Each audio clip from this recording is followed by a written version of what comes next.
Ci hanno raggiunto altri due ospiti. Alla mia destra c'è Marco Simeonato, Notav di Quarto, un attivista Notav di Quarto d'Altino, ma anche poi attivista a livello regionale, e alla mia sinistra invece Mauro Ostan, gruppo per il cambiamento a Sastino di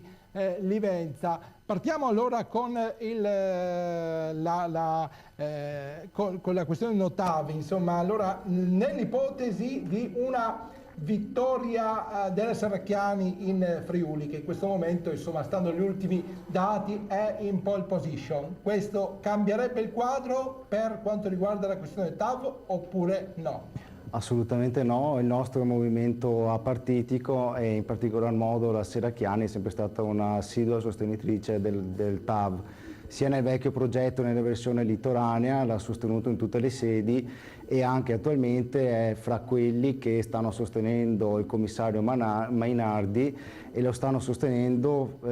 diffondendo l'idea falsa che il quadruplicamento sia una cosa positiva e utile. Il quadruplicamento non è altro che una linea TAV ad alta velocità e questo lo dicono a chiare lettere le carte, gli elementi tecnici che si possono desumere dalla scarsissima documentazione che è stata presentata. Per cui il quadro dal nostro punto di vista non cambia. Sappiamo che c'è qualche mal di pancia anche all'interno del PD, abbiamo visto Laura Puppato alla manifestazione del 23 marzo in Val di Susa, ci fa piacere che qualcuno stia ripensando in questo senso a dare veramente ai cittadini. Nel Veneto c'è, diciamo, una maggiore sensibilità verso il vostro... Assolutamente no, non c'è una sensibilità, c'è stato un mal di pancia negli ultimi tempi, staremo a vedere se questo sfocia in fatti concreti, perché in particolar modo la Puppato ha firmato una mozione in Consiglio regionale assolutamente fuori dalla realtà, dicendo che era un'opera prioritaria che apriva prospettive incredibili dal punto di vista europeo e questo non è assolutamente vero e lo ha ribadito,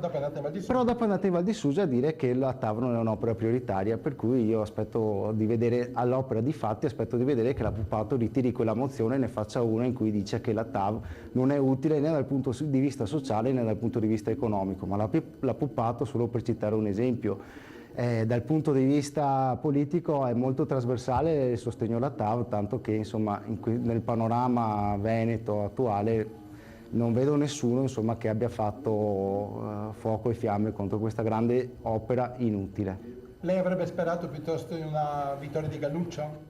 Ripeto, il nostro è un movimento apartitico, io non spero nella vittoria di nessuno, noi ci confrontiamo con tutti, però ci vogliamo confrontare non sui luoghi comuni, non sugli interessi delle lobby che stanno in qualche modo governando anche quello che accade nei partiti, non vogliamo confrontarci sui dati di fatto, sul merito delle questioni e su ciò che è utile per la collettività e non solo per le grandi potentati economici. Andiamo subito con